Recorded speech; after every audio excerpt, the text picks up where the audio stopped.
Hi everyone. Good morning. Thank you for tuning in. I just wanted to make a video regarding the book of Enoch. Um, this video, I really just wanted to share what I found in my studies this morning.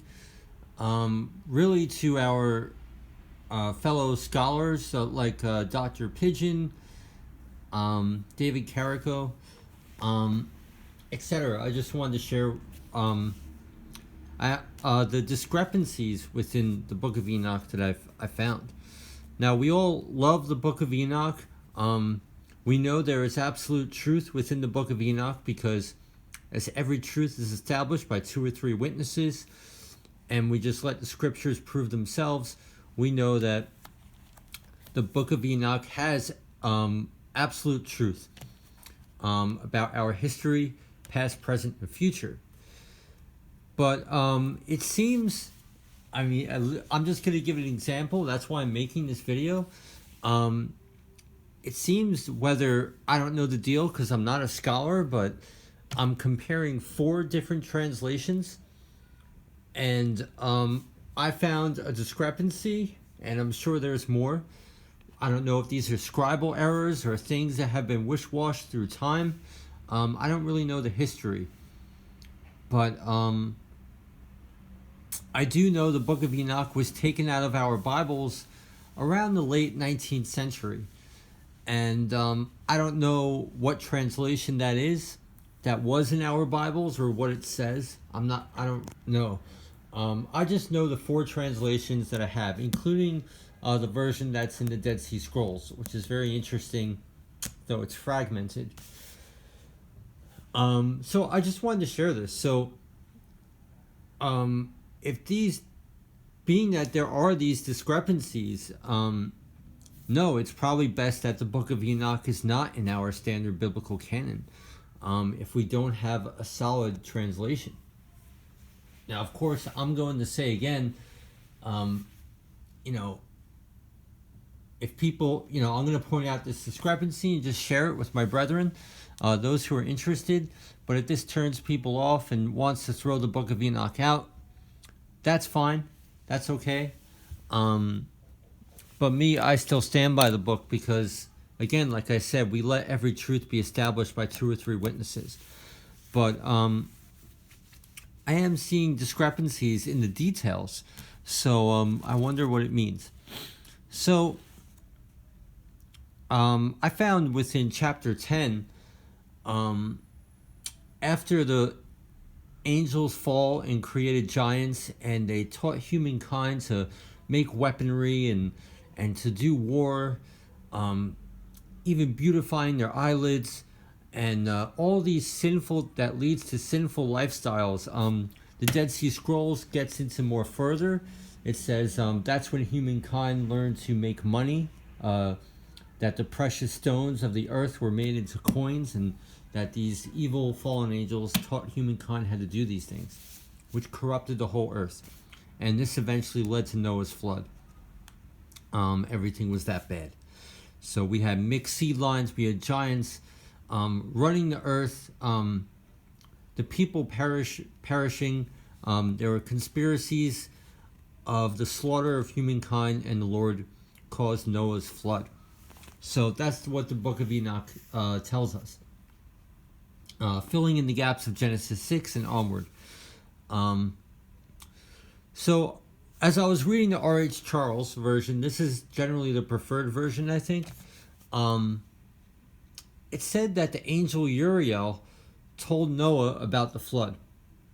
And so I looked in the book of Genesis, in our standard Bible, pardon the mess.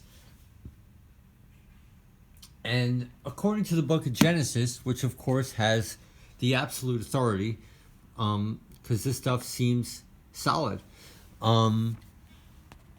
it was the Lord himself that talked to Noah.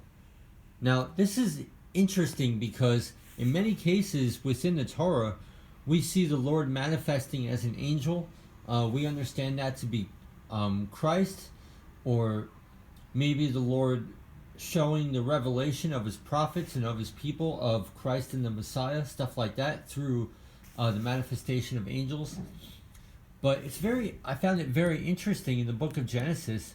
There was no angel that appeared to Noah, as many angels appeared in the Torah and in the Old Testament. It was the Lord Himself, the omnipresent Lord Himself, which appeared to Noah and told him about the flood. Why that is, I don't know. That would be a great study.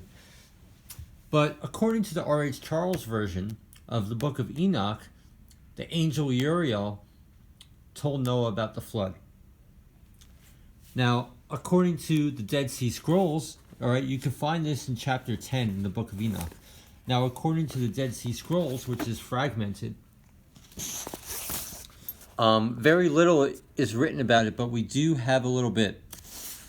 It basically says that all four angels, Michael, Gabriel, Raphael, and Uriel, went to Enoch and told him about the flood. So we had that discrepancy. So, and it's interesting that in the Dead Sea Scrolls, Noah is described as a bull.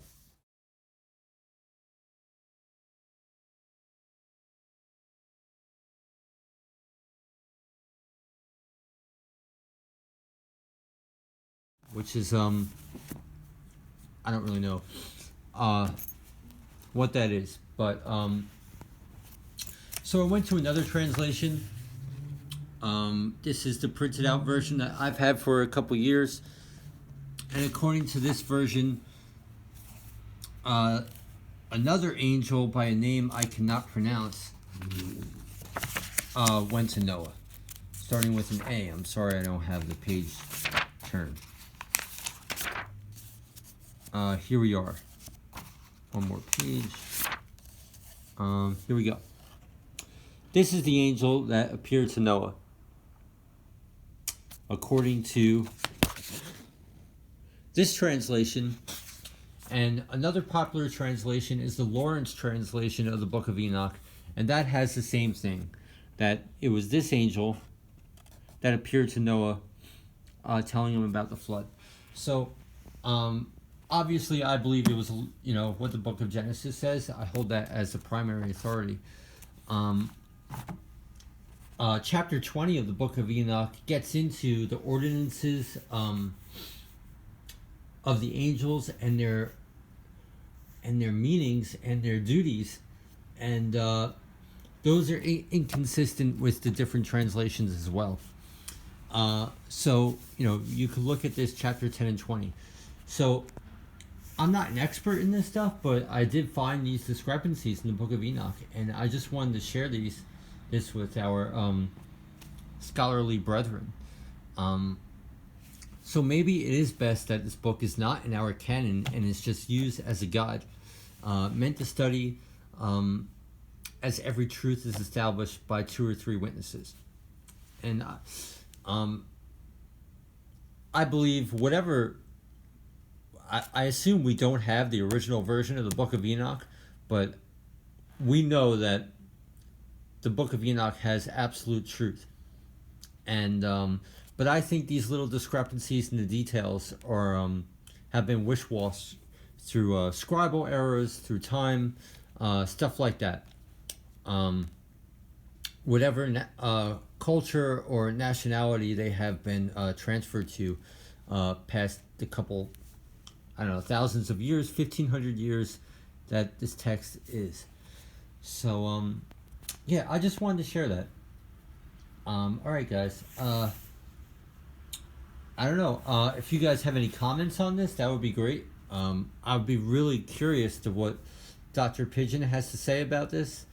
Because I know he published the book of Enoch and the Sefer, and I don't know what's in there. But, yeah, so I'm finding discrepancies in the details here. So, okay. Thank you, guys. God bless you.